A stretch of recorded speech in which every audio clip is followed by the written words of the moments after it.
Hi, my name's Lucinda Miller, founder and clinical lead of NatureDoc.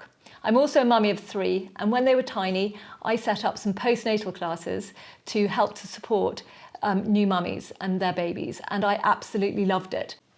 So what I want to do today is to share with you some of my tips and tricks to help you be a really confident, happy new mum and to have a really happy, settled baby. Some of the things, I'm going to show you some products as well, because everyone likes to know exactly what to get. Obviously there are lots of different brands, so you don't need to stick with these, but they're just little things that we found really useful over the years.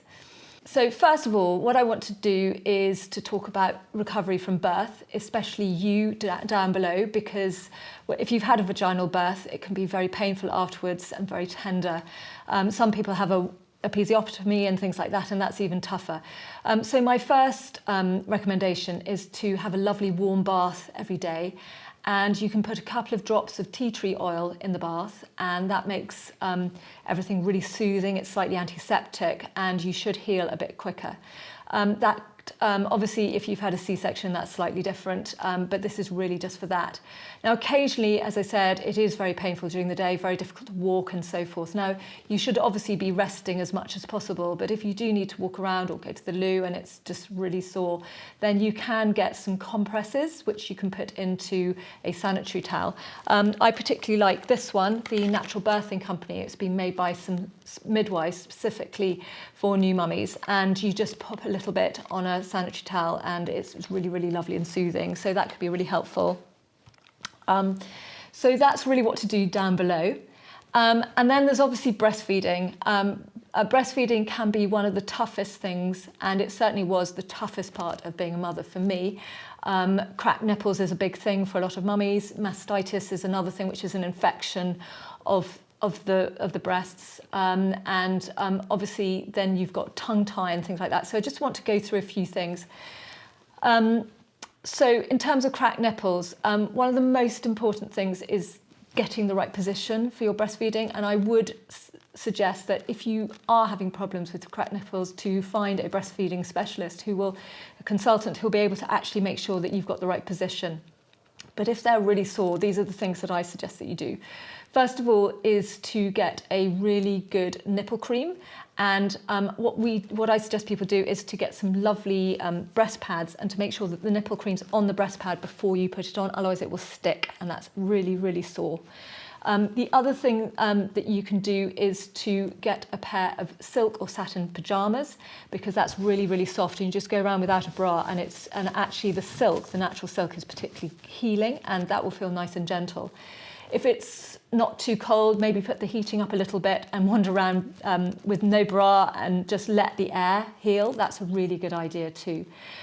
So there are lots of different nipple creams that you can get. We like to have the really natural ones, because obviously your baby's going to be breastfeeding onto them, and so you don't want any toxins or anything.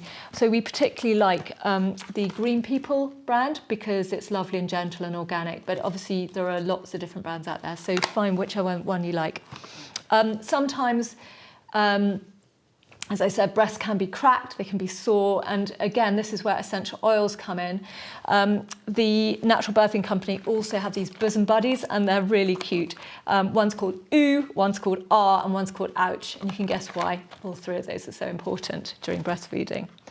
Now, there's also a worry about supply. Everyone's really worried, are they producing enough breast milk, and so forth. And so there are certain herbs and so forth that you can use to help boost up your breast milk. But the first and most important thing is that you drink lots and lots of water. When you're breastfeeding, you need at least 3 litres of water a day, which sounds a huge amount, but you really need that water to produce the milk. So make sure you have a nice big bottle of water beside when you're doing some breastfeeding. So I always had a pint or maybe 500 ml or whatever of water beside me when I sat down to feed, and I probably have one afterwards as well. So it was really important to try and get that in. So that's the key to lots of breast milk. But obviously, if you're doing that and it's still not coming, then you can get some breastfeeding teas, and this is a particularly lovely one from PUKKA. It's organic, and it's got lots of the herbs that you need to settle the mood, but also produce lots of lovely, thick, creamy milk. So if you are worried that you are not having enough nutrition during this, now it's very hard when you've got a tiny baby to actually find time to feed yourself. So that's where your partner comes in. I know it's tough during lockdown because you can't have parents and so forth coming around with food and friends, but you know, if you can get a delivery, get a delivery. If you can get you know, as I said, your partner to make something, even if it's something simple like baked beans, scrambled eggs, soup, something really easy, that's great. Just a big sandwich, that's okay too, but just feed yourself and try and get in lots of vegetables if you can, and some fruit, as those are really critical for good milk and a happy baby. If you have had a difficult birth, then you may have lost some blood. You may be feeling depleted, you may be feeling very tired. Obviously, a baby keeping you up all night is going to make you really tired anyway. So my advice to you is to continue with your antenatal vitamins and so forth. So if you're taking PregnaCare or something, continue with that. If you feel you need a bigger boost, then there are some really good postnatal blends now, which have a lot of zinc and iron and B12 and all those really important things that you may have lost during childbirth. Wild Nutrition is a particularly lovely company. Everything's food grown, and this is a particularly lovely one, as I said, it's got lots of iron and so forth in there for the blood building. Funny enough, there is a link between low iron status and postnatal depression. So one of the reasons why women will become postnatally depressed is because actually they're a little bit anemic or very low in their iron status. So it's one important thing to think about. I particularly like this iron supplement if you need a little bit extra. It's called ferrolactin, and it's got probiotics in it as well, so it really helps to absorb the iron, because a lot of people have problems absorbing iron, especially if you're vegan and vegetarian. You may not be having quite enough in your diet, so you really need to pump that up. It's got vitamin B2, it's got B12, so again, lots of energy in it, and it's dairy free and vegan for anybody who needs to keep dairy free. So it's really important to support mummy, to keep strong, to eat well, to try and get the naps in. Whenever your baby's sleeping, try and nap. That's the great thing about lockdown. There's much less pressure to be social and to go out and about. It's also really important to get outside, get some fresh air, get some sunshine, get some light. It's not only is it just really good for the soul, gets you outside, a little bit of a change, but also it gives you and your baby a little bit of vitamin D. And vitamin D is so important for postnatal health, for the baby's health, the baby's immunity, your immunity. So it's really, really critical. Also, if your baby has been jaundiced a little bit, then again, getting out into the light is really important. And even if it's you putting them in their pram and putting them outside in the garden for half an hour, that's a great idea. Or pushing them around the block, that's good too. So it's just trying to get a little bit of light in is really critical. Now, what happens about the baby? What happens if they've had a sore tummy or if they're colicky and so forth? What can you do? So obviously you've got to find a really comfortable position for them, which is often upright, and that's why they like to be held upright, because of course there's a little bit of pressure on their tummy against you. And also if they do any regurgitation of milk, then it's going to keep them from not coming back up their throats again. So that's a really important thing. Obviously, trying to optimise that breastfeeding is really critical, and that's where, as I said, a breastfeeding consultant is really, really, really important at this stage. It's looking out for tongue tie. Tongue tie or lip tie. It's where literally their tongue is a little bit tied, a little bit tighter than it should be to the bottom of their mouth, or their lip is a little bit tight there. And this can be assessed again by your health visitor or a paediatrician or your doctor.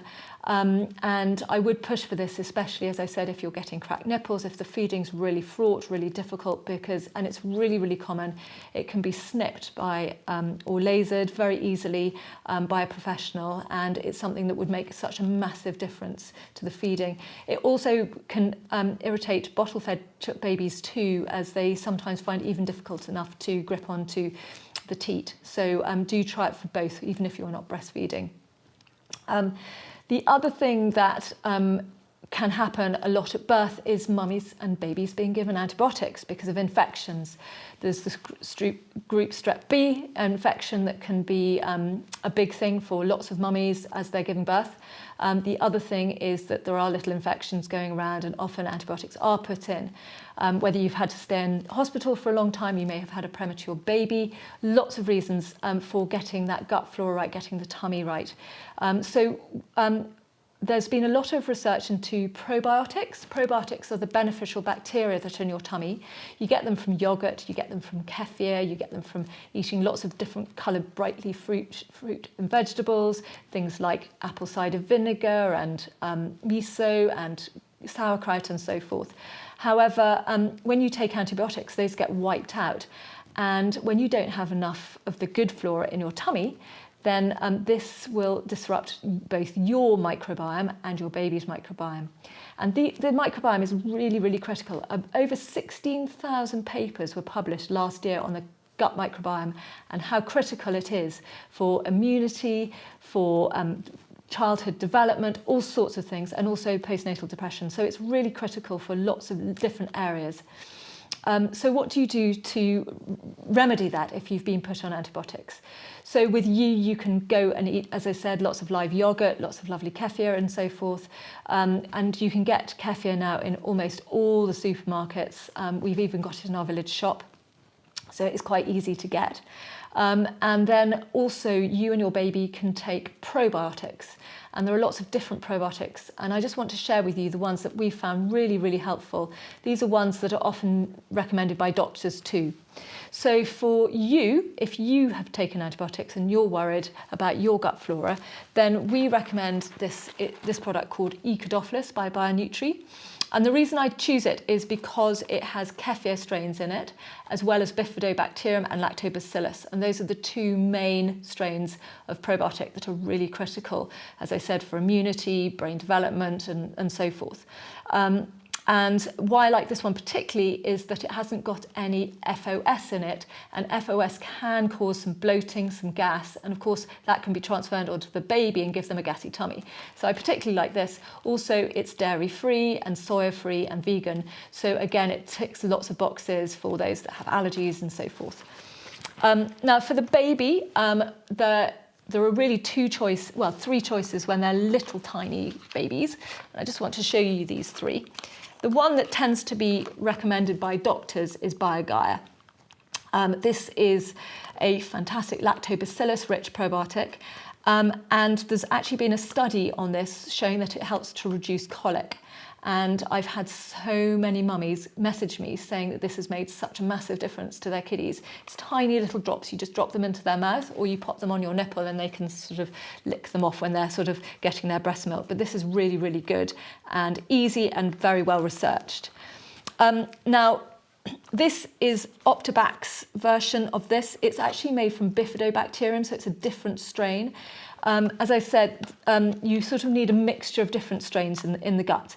The bifido is the one that the baby tends to have when they're very, very first born. So this is a good one for the newborns, but also ones for maybe they've been born early or maybe even if this one's not suiting. So sometimes people start with BIOGAIA and then they'll move on to this or vice versa. But as I said, they're two completely different strains. So as I said, you could actually put them together sometimes. So what happens if your baby's premature? Which probiotics should you choose? So BioCare developed this amazing probiotic called Baby Infantis, and it was specifically developed for the premature baby. And it's got, again, the bifido strains that they need for that first, to build. And so what I would do is to give this to your baby until probably they would be a month old in terms of adjusted age. What's really interesting is a couple of weeks before you give birth, your gut lining, the tissue in your gut lining actually travels up to the back of your breasts to form that breast tissue. And it's like a channel that basically brings that gut flora from mummy to baby. And that's why there's probiotics in the breast milk. They're called the dendritic cells. And this is why mummy's gut flora is so critical. And of course, that's not going to happen if your baby has been born prematurely. So this is why this is really very important. And that's why breastfeeding is so critical, and why to get mummy's gut flora is really critical. So if you want to contact me on this, I'd be really happy to chat to you. Our email address is support@naturedoc.shop. So lots of mummies ask me, should their baby be taking vitamins? And my reply to that is that in the first 3 months, they should be able to get all the nutrition they need through either breast milk or formula. Obviously, if you or your baby has been on antibiotics, then the probiotics is a good idea. The only other thing I might add in is some vitamin D. The NHS do recommend that even newborns are given vitamin D, especially during the coronavirus, because vitamin D levels are quite low at the moment. We've just been through the winter, and so they're recommending that everybody takes some vitamin D. If your baby is formula fed, then they will probably be getting enough vitamin D through their formula. However, if they're breastfed, then you will need to top up. One that I particularly like is this Nature's Aid little vitamin D, and it's 1 ml a day, which again you can pop in your baby's mouth, or you could put on your nipples and they can sort of slurp it up that way. But it's very easy to give, and it's a really important part of the postnatal experience and for immunity and building a really strong immune system, because having a baby with a cold or having to go to hospital with bronchiolitis is an absolute nightmare. Anyway, I hope that these little tips will help you through the first 3 months. So if you are really struggling, do send us an email on support@naturedoc.shop, and we'll do what we can to help. Have fun with your baby.